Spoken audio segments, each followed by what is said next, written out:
Napakasarap na gulay pero hindi pa nasusubukan ng iilan. Kaya ito aking inaalagaan para may mapagkukunan kapag nangailangan. Takway sa Visayas, daludal naman sa aming kailukanuhan. Yung parang sitaw sa ilalim na gumagapang, ugat ng gabi. Tinanggalan ng balat, eto aking paraan kung paano linisan. Pinutol na para sitaw matanggal ang putik, hinugasan. Saka ako nagpakulo ng tubig, luya unang lagay. Pinaalatan ng bagoong sa kasahog na pritong tilapia, binudburan ng magic, dagdag lasa. Pagkakulo, lagay ng takway, iniwan sa mahinang apoy, tinakluban. Sabaw na may asim tumatak sa aking isipan nang una ko'y tumatikman. Sakto sampalok ang nagpakita, hindi naman kalayuan. Murang bunga kinuha sa katinalbusan, sunod na naghanap ng iba pang kailangan. Yun nakasalang binalikan, lagay na din na siling panigang. Dapat slow cooking para hindi sumama ang kate. Murang bunga inilagay malabsak ng kaunti. Talbos pang hulil lagay ay anong bisa naman, baliksik lang ang katawan, pati hangover kaya nitong lunasan. Pigaan pa ng kalamansi, agoy pagkasabik hindi na mapigilan, bibig nagkakatas, panay na lunok ng laway. Oh.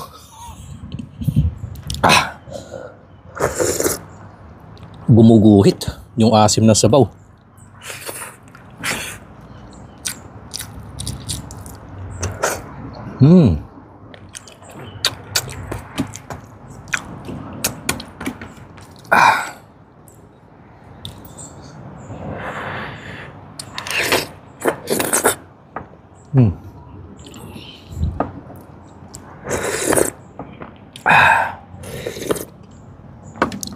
Suwabe ang hagod sa lalamunan.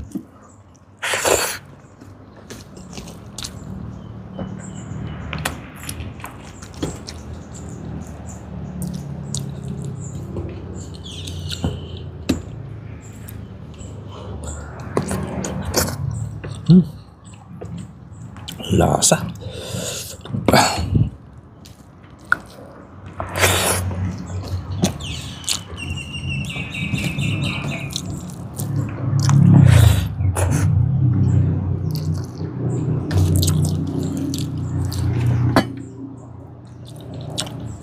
Hindi na ako naglabas ng sausawan. Sa ulam na to, ayos na.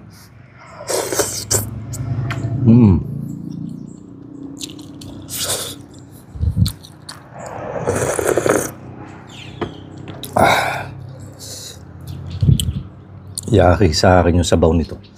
Ang sarap pong balik-balikan.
Labas ho agad ang pawis.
Ganito ang mga pagkain bukid na.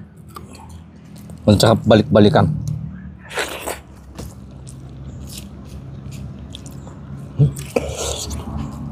Panalo yung lasa.